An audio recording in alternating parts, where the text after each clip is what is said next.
Graça e paz, bem-vindos a mais um devocional, mais um momento em que nós estamos aqui para ler a palavra do Senhor e refletir um pouquinho. Nós estamos lendo a Bíblia de Gênesis e Apocalipse e no final do ano nós devemos ter lido a Bíblia inteira. Vamos começar esse momento com uma oração? Senhor, obrigado por mais essa oportunidade de ler a tua palavra, que o teu Espírito nos guie nesse momento para que nós possamos compreender e aprender da tua palavra. Fica conosco, é isso que eu te peço e agradeço. Em nome de Jesus, amém.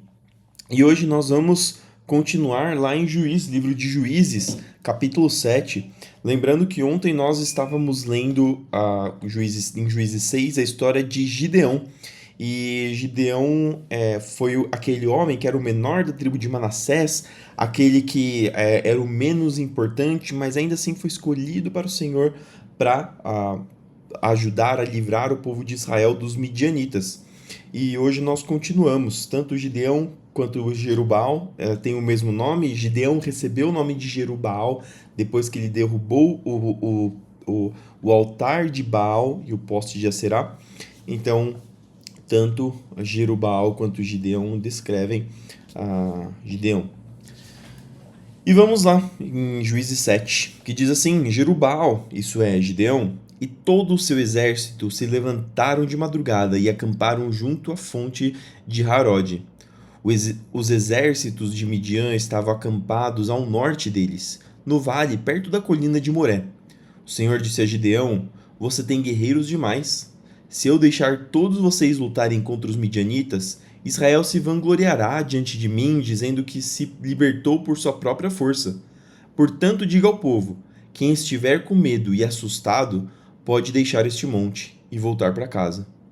22.000 homens voltaram para casa, restando apenas 10.000. Então Gideão tinha conseguido juntar 32.000 homens para lutar contra os exércitos de Midian, mas ainda assim o exército de Midian era muito forte, era muito maior, e esses homens ficaram com medo e restaram apenas 10.000 para lutar.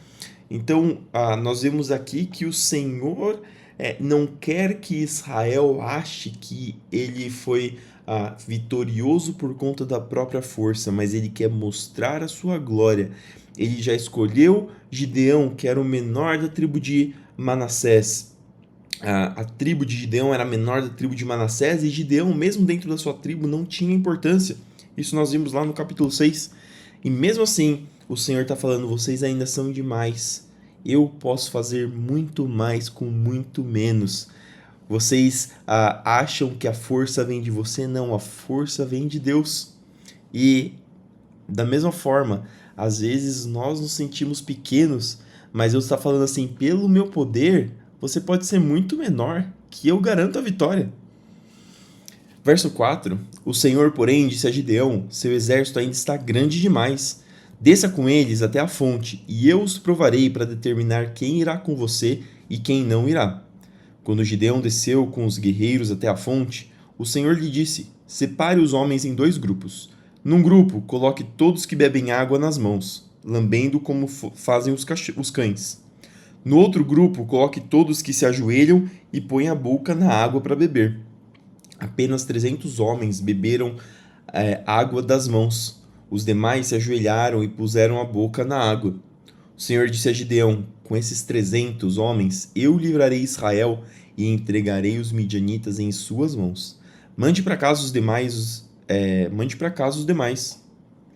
Gideão ordenou que recolhessem as provisões e as trombetas de chifre de carneiro dos outros guerreiros e os mandou para casa, mas manteve consigo os 300 homens. O acampamento midianita ficava à frente de Gideão, descendo o vale. Naquela noite o Senhor lhe disse: levante-se, desça ao acampamento dos midianitas, pois eu os entreguei em suas mãos. Mas se você tem medo de atacá-los, desça até o acampamento com seu servo Purá. Ouça o que os midianitas estão dizendo e você se encherá de coragem e terá ânimo para atacar. Então Gideão e seu servo Purá desceram até os limites do acampamento inimigo.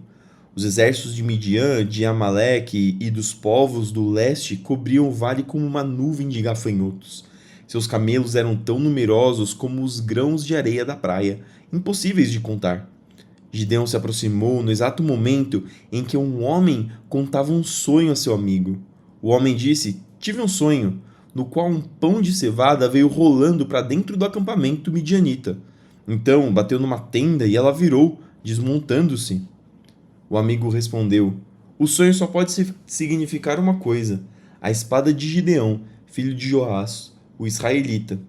Deus entregou todo o exército midianita nas mãos dele. A revelação não veio para o servo de Deus, mas veio para os inimigos do Senhor. Aqui o Senhor falando para os próprios midianitas que eles iriam ser derrotados e permitiu com que Gideão ouvisse que a vitória já estava garantida e mesmo os midianitas já estavam sabendo que o Senhor dos exércitos iria entregar o exército de Midian nas mãos de Gideão. Quando Gideão ouviu o sonho e sua interpretação, prostrou-se em adoração. E essa é a primeira coisa que Gideão fez. Gideão reconheceu e agradeceu a Deus. O que a gente faz quando nós recebemos uma vitória do Senhor? Será que nós, como na história de Jesus e os 10 leprosos, em que Jesus cura os leprosos e apenas um volta para agradecer, os outros 9 nem sequer voltam para reconhecer aquele que salvou eles daquela dor? Ou será que nós somos que nem o homem leproso que foi curado, que voltou? Ou como Gideão, que assim que ele entende a vitória que vai ser dada, ele se prostrou em adoração, reconhecendo que o Senhor é aquele que dá a vitória. Voltou-se para o acampamento de Israel e gritou: Levantem-se! O Senhor entregou o exército midianita em suas mãos. Em seguida, dividiu os 300 homens em 3 grupos e deu a cada homem uma trombeta e um vaso de barro com uma tocha dentro. Olhem para mim, disse ele. Quando chegarmos à beira do acampamento, façam o que eu fizer. Assim que eu e todos os que estiverem comigo tocarmos nossas trombetas, toquem as suas também, ao redor do acampamento e gritem: Pelo Senhor e por Gideão! Pouco depois da meia-noite e da troca da guarda inimiga, Gideão e seus 100 homens chegaram aos limites do acampamento midianita. De repente, tocaram as trombetas e quebraram os vasos de barro. Então os 3 grupos tocaram as trombetas e quebraram os vasos, segurando a tocha na mão esquerda e a trombeta na direita. Todos gritaram: A espada, pelo Senhor e por Gideão! Cada homem manteve sua posição ao redor do acampamento e viu todos os midianitas correrem de um lado para o outro, gritando apavorados enquanto fugiam. Quando os 300 israelitas tocaram as trombetas, o Senhor fez os guerreiros que estavam no acampamento lutarem uns contra os outros com suas espadas. Os que sobreviveram fugiram para lugares distantes, como Bet-Sitá, perto de Zererá, e para a divisa de Abel-Meolá, perto de Tabate. Então Gideão convocou os guerreiros de Naftali, Asser e Manassés, que se juntaram aos demais para perseguir o exército midianita. Gideão também enviou o mensageiro a toda a região montanhosa de Efraim, dizendo: Desçam e ataquem os midianitas. Não permitam que eles cheguem aos pontos mais rasos de travessia do Jordão em Bet-Bará. Todos os homens de Efraim obedeceram, capturaram Oreb e Zeeb, os 2 comandantes midianitas, e mataram Oreb na rocha de Oreb e Zeeb nas prensas de uva de Zeeb. Depois continuaram a perseguir os midianitas. Por fim, levaram a cabeça de Oreb e a de Zeeb para Gideão, que estava do outro lado do Jordão. Então, os homens da tribo de Efraim perguntaram a Gideão: Por que você nos tratou dessa forma? Por que não nos chamou quando foi lutar com os midianitas? E o repreenderam duramente. Gideão, porém, respondeu: O que eu fiz em comparação com vocês? A sobra das uvas da colheita de Efraim não são melhores que toda a colheita do pequeno clã de Abiezer? Deus entregou em suas mãos Oreb e Zeeb, os comandantes do exército midianita. O que eu fiz em comparação com isso? Quando ouviram a resposta de Gideão, a indignação dos homens de Efraim diminuiu. Aqui, Gideão usando a sua inteligência, sabedoria, possivelmente dada por Deus. Então Gideão atravessou Possivelmente não, com certeza dada por Deus. Então Gideão atravessou o rio Jordão com os 300 homens e, embora estivessem exaustos, continuaram a perseguir o inimigo. Quando chegaram a Sucote, Gideão pediu ao povo da cidade: Por favor, deem um pouco de comida aos meus guerreiros, eles estão muito cansados. Estou perseguindo Zeba e Zalmuna, reis de Midian. Mas os líderes de Sucote responderam: primeiro capture Zeba e Zalmuna, e então daremos comida ao seu exército. Muito bem, disse Gideão. Depois que o Senhor entregar Zeba e Zalmuna em minhas mãos, voltarei e rasgarei a carne de vocês com espinhos e com espinheiros do deserto. Dali Gideão subiu a Peniel, onde também pediu comida e recebeu a mesma resposta. Disse ele ao povo de Peniel: quando eu voltar vitorioso, derrubarei esta torre. A essa altura, Zeba e Zalmuna estavam em Carcor, com cerca de 15.000 guerreiros. Era tudo que restava dos exércitos aliados do leste, pois 120.000 já haviam sido mortos. Ou seja, o exército já tinha perdido 120.000. Mas ainda assim, eles ainda tinham 15.000 guerreiros. E Gideão estava com 300 e guerreiros cansados, guerreiros que não tinham conseguido alimento, porque ele pediu nessas cidades que nós acabamos de ver, e eles não conseguiram alimento.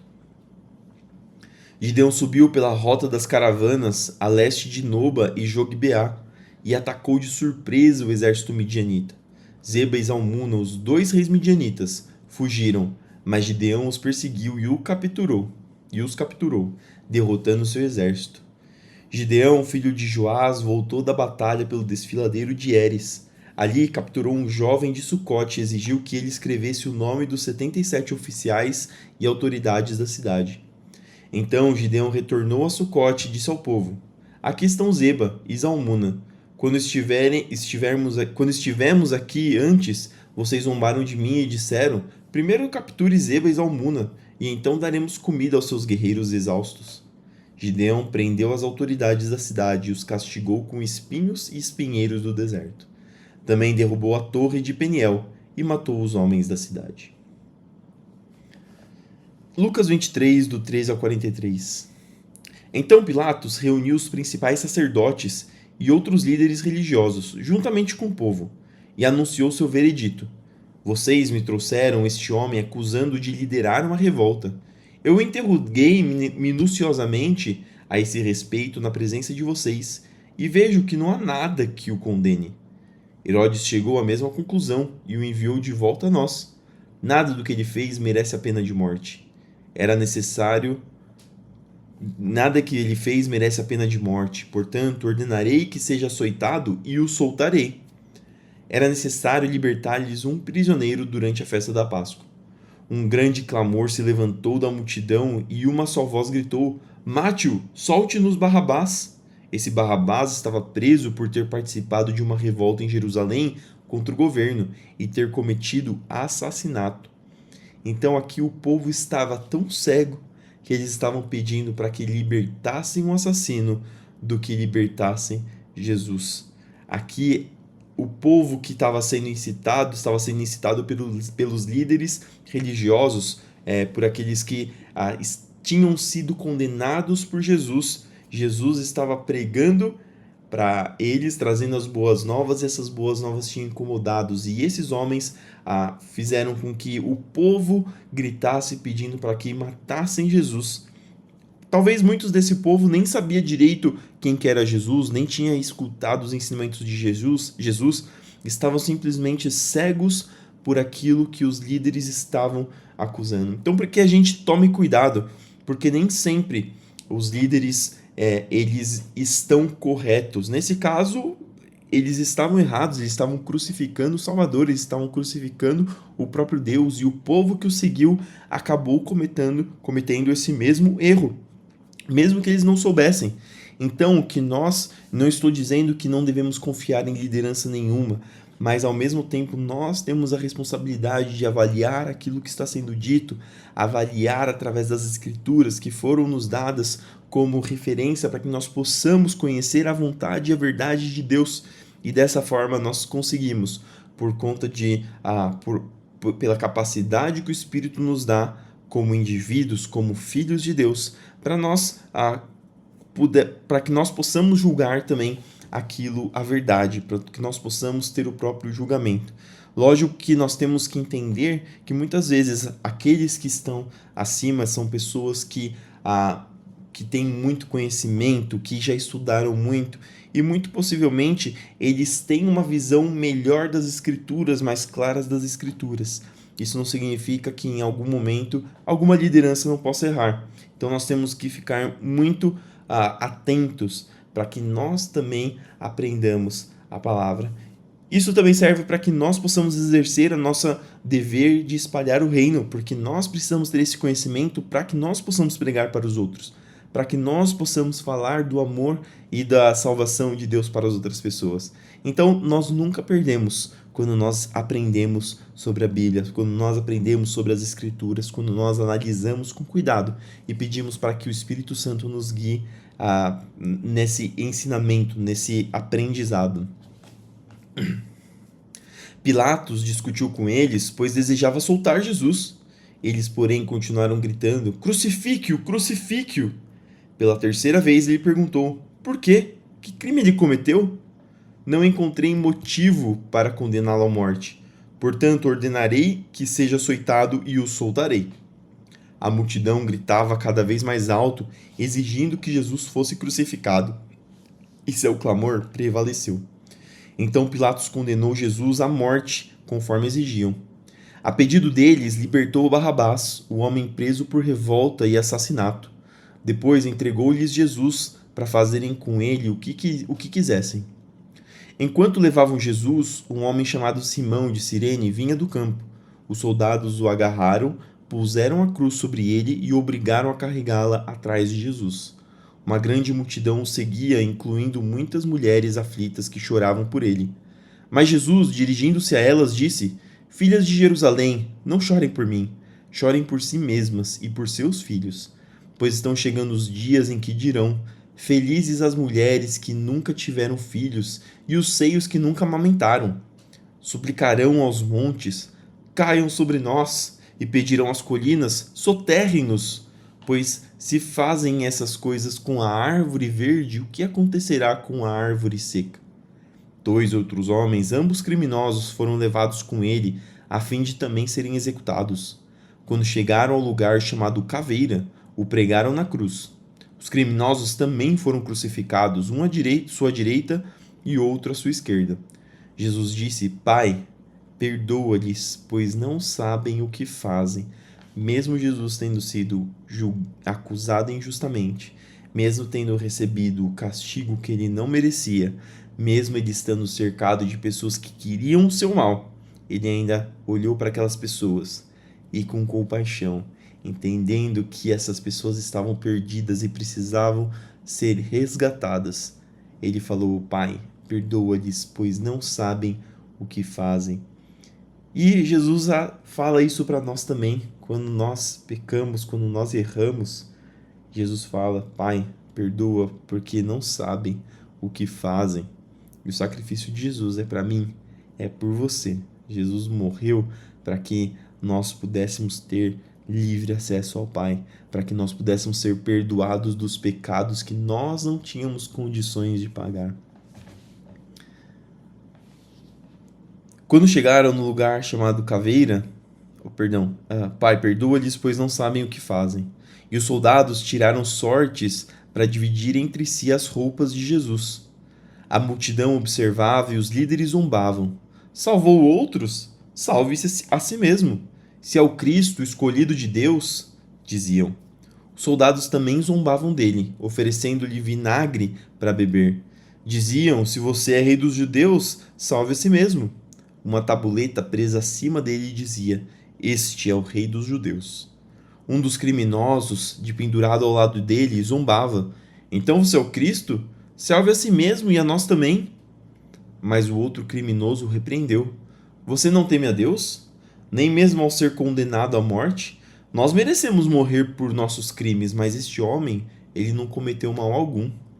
Então ele disse: "Jesus, lembre-se de mim quando vier no seu reino." E Jesus lhe respondeu: "Eu lhe asseguro que hoje você estará comigo no paraíso." Salmos 97, 1 até o 98, 9. O Senhor reina. Alegre-se a terra, exultem os litorais mais distantes.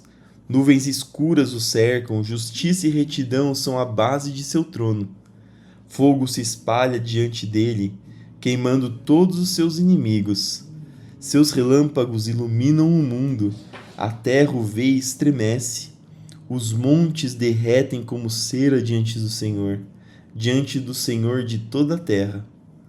Os céus proclamam sua justiça, todos os povos veem sua glória.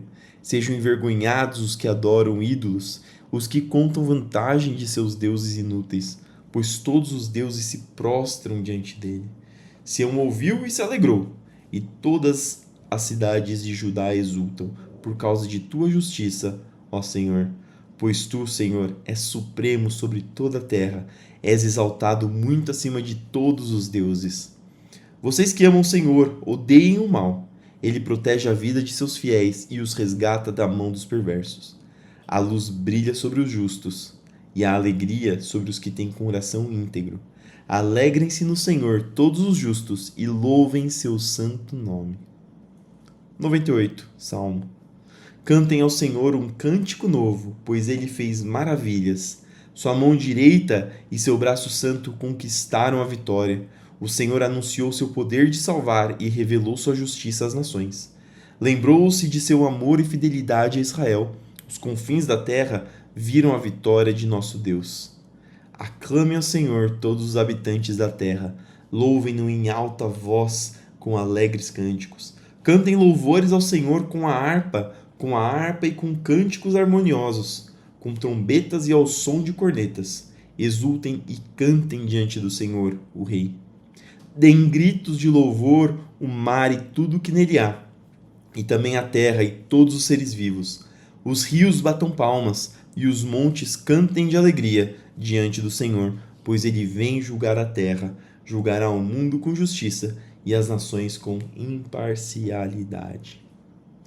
E por fim, Provérbios 14, do 7 ao 8. Afaste-se do tolo, pois em seus lábios não achará conhecimento. O prudente sabe para onde vai, mas os insensatos enganam a si mesmos. E essas foram as palavras que nós tínhamos para hoje, que elas possam entrar no seu coração, achar morada, achar abrigo, e para que nós possamos continuar meditando nela e aplicando no nosso dia. Senhor, obrigado por mais essa oportunidade de ler a Tua Palavra, obrigado pelos ensinamentos, obrigado, Senhor, pelos momentos que nós pudemos louvar lendo os salmos que foram escritos há muito tempo para aqueles que te louvaram, que nós possamos, da mesma forma, louvar a Tua grandeza, entender quem Tu és e que nós possamos seguir a Ti mais fielmente, da forma que o Senhor quer. Abençoa o nosso dia, Pai, abençoa o nosso trabalho, abençoa nossos estudos, nossos afazeres domésticos, para que tudo que nós fizermos possa ser guiado, direcionado, protegido e que o Senhor nos dê a vitória em tudo que fizermos. Abençoa os doentes, os enfermos, para que eles possam receber da Tua cura, possam receber do Teu poder, possam receber, Senhor, restauração e renovação da sua saúde. Abençoa aqueles que estão precisando de sustento, Pai, para que o Senhor abra portas de emprego, para que o Senhor traga o sustento ainda para casa, para a vida dos Teus servos. Continua conosco nesse dia, para que nós possamos seguir guiando com a Tua vontade, Senhor, para que nós possamos seguir sendo abençoados por Ti. Isso que eu te peço e agradeço em nome de Jesus. Amém.